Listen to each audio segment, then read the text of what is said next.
Assalamu alaikum. My name is Mohammad Ali Raza and welcome to my YouTube channel First Year Secondary Chemistry.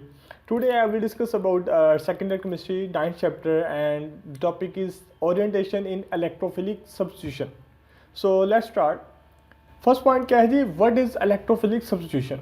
ठीक है, ये जो topic है orientation इन electrophilic substitution, इसमें electrophilic substitution क्या represent कर रहा है, क्या शो कर रहा है, वो हम देखते हैं। इलेक्ट्रोफिलिक सब्स्टिट्यूशन जो है ना, उसकी जो डेफिनेशन है वो ये है the process in which electrophile, जिसको इलेक्ट्रॉन एक्सेप्टर भी कहते हैं, ठीक है, मोस्टली हाइड्रोजन इज रिप्लेस्ड और substituted by another functional group is called electrophilic substitution. ठीक है, जिस तरह नाइट्रेशन में था, ठीक है, अब मैकेनिज्म में हमने एक हाइड्रोजन को रिप्लेस किया था, उसकी जगह पर आपने क्या है फंक्शनल ग्रुप ऐड किया था, जो कि नाइट्रेशन केस में NO2 था। ठीक है, तो इसी तरह सल्फोनेशन में भी वो भी क्या है इलेक्ट्रोफिलिक सब्स्टिट्यूशन की एग्जांपल है। ठीक है, इसमें क्या होता है कि हाइड्रोजन को आप निकालते हैं, उसकी जगह पर एक फंक्शनल ग्रुप ऐड करवाते हैं। वो सल्फोनेटेड भी हो सकता है, वो नाइट्रेटेड भी हो सकता है, ठीक है, कोई और भी हो सकता है, ठीक है, क्लोरीन भी हो सकता है। तो ये है इलेक्ट्रोफिलिक सब्स्टिट्यूशन। अब नेक्स्ट पॉइंट क्या है जी, why benzene give 1 monosubstituted product and 3 die substituted products. ये बहुत ही इंपॉर्टेंट क्वेश्चन है, तो इसको मैं एलैबोरेट करता हूँ। बेंजीन जो है ना 1 मोनोसब्स्टिट्यूटेड प्रोडक्ट देती है। वो क्यों देती है वो हम देखते हैं। इसकी जो रीज़न है ना, फर्स्ट वो ये है कि because energy level of all the carbon is same. जो बेंजीन की स्ट्रक्चर होती है ना, उसमें तमाम कार्बन की जो एनर्जी लेवल है, जो 6 कार्बन है उनके जो एनर्जी लेवल है वो सेम होता है। ये है फर्स्ट रीज़न। सेकंड क्या है जी, ऑल 6 पोजीशंस आर इक्वल। वो तमाम जो 6 पोजीशन है कार्बन की वो एक ही प्लेन में है, ठीक है, वो क्या है एक ही पोजीशन पर है। अब थर्ड जो है एग्जांपल है उसकी नाइट्रेशन और सल्फोनेशन में, वो क्या है एक ही मोनोसब्स्टिट्यूटेड प्रोडक्ट्स दे रहे हैं। ठीक है, अब ये तो थी रीज़न 1 मोनोसब्स्टिट्यूटेड प्रोडक्ट की।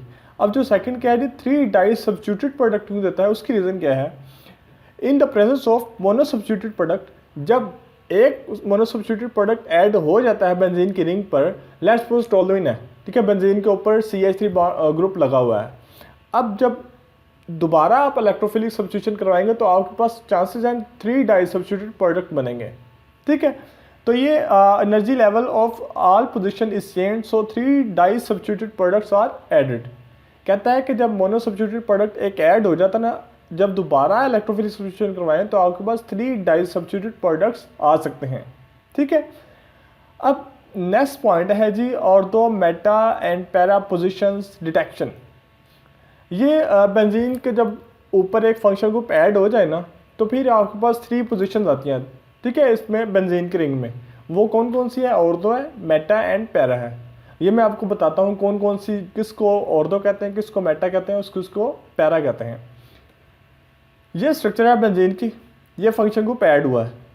अब इसके रिस्पेक्टिव हम देखेंगे ऑर्थो मेटा और पैरा पोजीशन कौन सी है।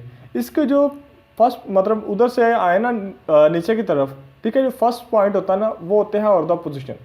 ये ऑर्थो पोजीशन है, ये भी और इधर भी, ये दोनों बाजू इसके जो ये ऑर्थो पोजीशन है। ये लेट्स सपोज फंक्शन ग्रुप है और ये दोनों जो है ऑर्थो पोजीशन है। ठीक है, उसके बाद नीचे जो क्या कहते हैं उससे नीचे जाएँ तो वो है मेटा पोजिशंस। ठीक है, और जो बॉटम पे है वो क्या है, पैरा पोजीशन। ठीक है, तो ये है इसकी positions, ortho meta and para. ये दोनों ऑर्थो, ये दोनों मेटा और ये पैरा। अब नेक्स्ट पॉइंट क्या है जी, वो है कि एक्सटेंट ऑफ परसेंटेज।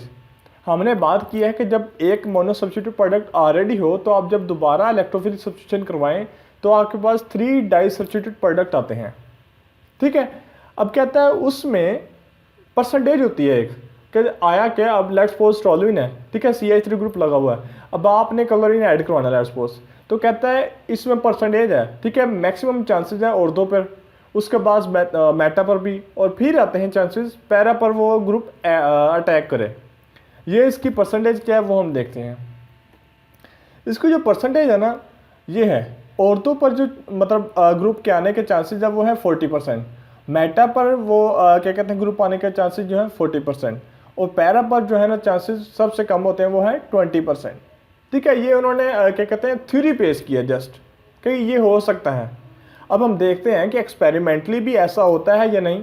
वो नेक्स्ट पॉइंट क्या है जी, एक्चुअली ये रूल ऑबे नहीं होता। मैंने पहले आपसे डिस्कस किया है कि एक्चुअल जो है ना ये एक्सटेंट ऑफ परसेंटेज वाला रूल ऑबे नहीं होता। वो हम एग्जांपल से देखते हैं। ये एग्जांपल है जी, नाइट्रोबेंजीन रिएक्ट करती है क्लोरीन के साथ। अब परसेंटेज के हिसाब से देखें तो ये क्लोरीन को अटैक करना चाहिए ऑर्थो पर, ठीक है, 40% चांसेस है ना, लेकिन ये क्या अटैक कर रहा है मेटा पर, उसका भी 40%, लेकिन पहले ऑर्थो पर आना चाहिए और साथ में हाइड्रोजन क्लोराइड रिमूव हुए है। तो इसका मतलब क्या हो गया कि इसने ऑर्थो पर अटैक नहीं किया, मेटा पर अटैक किया, तो वो परसेंटेज वाला रूल जो है ओबे नहीं हुआ। इसको हम सेकंड एग्जांपल से भी देखते हैं। वो क्या एग्जांपल जी, वो एग्जांपल है जी क्या कहते हैं, क्लोरोबेंजीन रिएक्ट करती है in the presence of nitric acid plus sulphuric acid. अब चांसेस तो ये होना चाहिए कि एक नाइट्रो ग्रुप अटैच हो ऑर्थो पर और एक अटैच हो बेटा पर। पैरा का तो चांसेस बहुत कम है ना, 20% है, लेकिन इधर क्या हो रहा है, ऑर्थो पर अटैक किया एक और एक अटैक किया उसने पैरा पर, और साथ में वाटर रिमूव हुआ है, ठीक है। तो इस तरह दोनों एग्जाम्पल से यही शो हो रहा है कि वो जो परसेंटेज एक्सटेंट वाला रूल है वो ओबे नहीं होता। और इन्हीं दो एग्जाम्पल्स को देखते हुए हमारे पास दो तरह के क्या कहते हैं प्रोडक्ट्स आते हैं, ऑर्थो पैरा और एक मेटा डायरेक्टिंग ग्रुप्स। इसको हम नेक्स्ट वीडियो में डिस्कस करेंगे कि ये कौन से प्रोडक्ट्स होते हैं, कौन से कंपाउंड्स होते हैं, ठीक है। तो ये आज का बहुत ही इंपॉर्टेंट पॉइंट था, orientation in electrophilic substitution. So stay tune and stay happy. Thank you.